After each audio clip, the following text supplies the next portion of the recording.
এবং আমরা চাই যে এটাকে যাতে আমাদের 51 পিঠে, আমার পূর্ববর্তী বক্তা বলেছেন যে আমাদের 51 পিঠের বহু শক্তিপীঠ আছে, যেগুলো বাংলাদেশ আছে, পাকিস্তানে আছে, আফগানিস্তানে আছে, আমার কাছে যা রিপোর্ট আছে, কিছু নেপালে আছে, শ্রীলঙ্কাতে আছে, তিব্বতে আছে। তো আমাদের জীবদ্দশায় আমরা এতগুলো এই সতীর যে বিভিন্ন অঙ্গ বা পীঠস্থান, সেগুলো কিন্তু আমাদের পক্ষে সম্ভব না যাওয়া দেখা।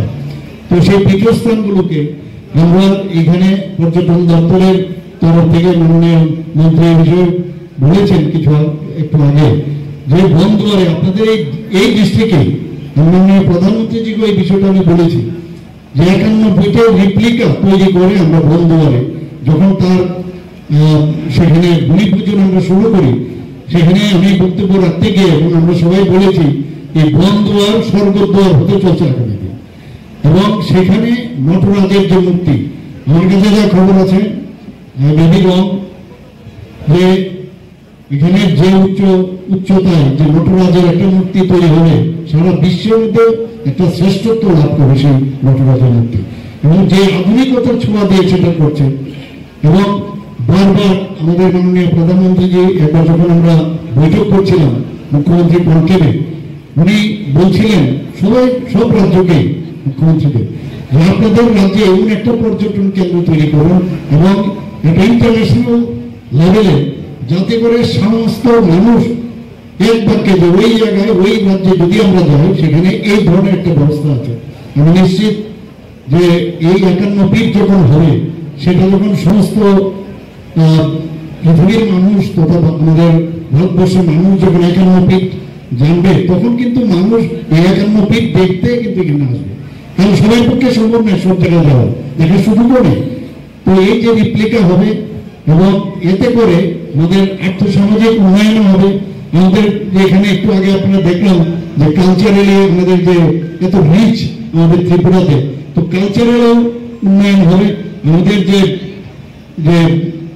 ইতিহাস সেটাও মানুষ জানবে। এখানে বাইরের থেকে পর্যটকরা প্রচুর পরিমাণে আসবে।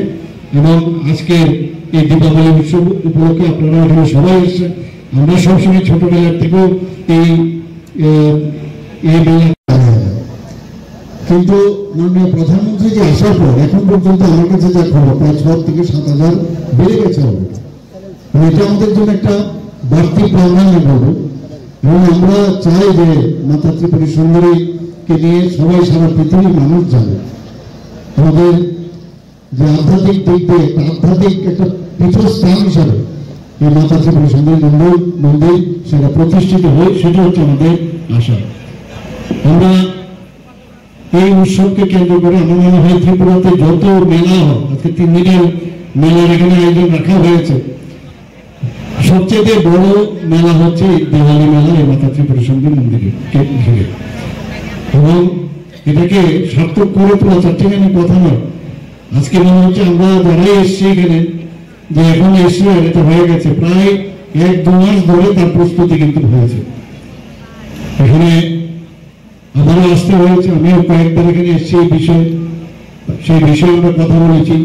এবার একটা যে নতুনত্বের যে বিষয়ে যে এখানে বলা হয়েছে আরতির বিষয়, সেটাও কিন্তু পূর্ববর্তী বলেছেন।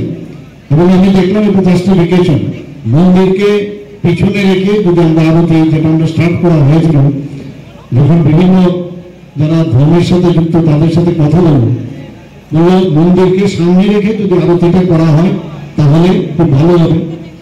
এবং যারা এখানে এসছেন এত সুন্দর আরতি দেখারও একটা সৌভাগ্য আমাদের হবে। আমরা ত্রিপুরাতে আমরা চাই যে মানুষ শান্তিতে থাকুক, এবং অশান্তির বাতাবরণ আমরা দেখেছি গত আমাদের 2018 আগে অশান্তির বাতাবরণ ত্রিপুরাতে ছিল। আমাকে সাংবাদিক বন্ধুরা প্রায় জিজ্ঞেস করে এত পুজো এখানে কেন বাড়লো। আমি ওনাদেরকে বলি খরচা করে আমরা এই মন্দিরের যে তার যে ইনফ্রাস্ট্রাকচার আরো সুন্দর করার জন্য, যখন সেটা প্রায় কমপ্লিশনের পথে, উনি আমাকে যখন চিঠি দিলেন সাথে সাথে উনি রাজি হয়ে গেলেন এখানে আসার জন্য।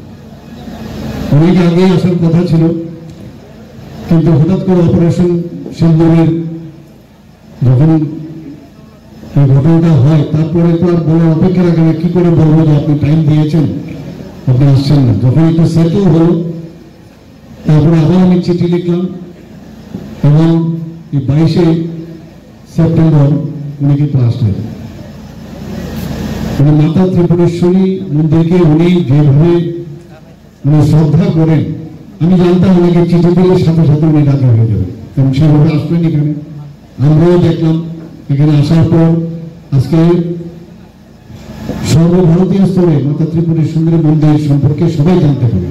আমরা জানতাম মাননীয় প্রধানমন্ত্রী যে এমনিতে তো সবাই জানে, কিন্তু তারপরেও মাননীয় প্রধানমন্ত্রী যে আসবেন সেটা কিন্তু একটা আলাদা একটা বিষয়, যে কারণে সমস্ত ভারতবর্ষের মানুষ জানতে পেরেছে, বিশ্ব জানতে পেরেছে এখানে 51 পীঠের একটা পীঠ মাতা ত্রিপুরেশ্বরী মন্দির। সামাজিক উন্নয়ন হয়েছে, মানুষ বুঝতে পারছে ত্রিপুরার মধ্যে একটা শান্তি প্রতিষ্ঠিত হয়ে যাবে।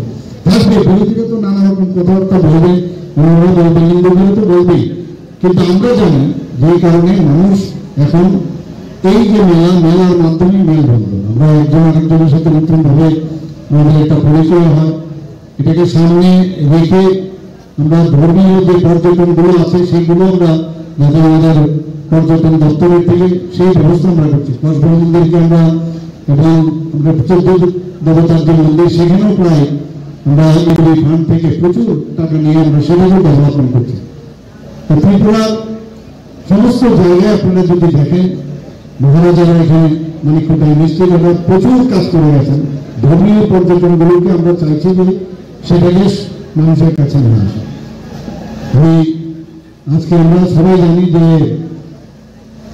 14 বছর শ্রীরামচন্দ্রের বনবাস, সারা পশ্চিমবাংলা এবং ত্রিপুরাতে কিন্তু এই দিনে কিন্তু কালী পুজো হয়, অন্যান্য জায়গায় গণেশ পুজো হয়।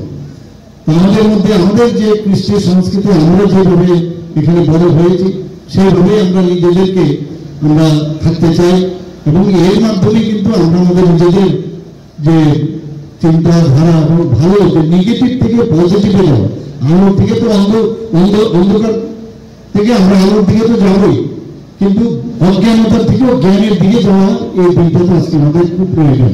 এবং সেই জন্যে এই আলোর যে উৎসব সেটা আমরা মানি, এবং আমরা ত্রিপুরাতে আমাদের চেষ্টা করছি, আমাদের সরকার পজিটিভ মেন্টালিটি নিয়ে আমরা কাজ করছি।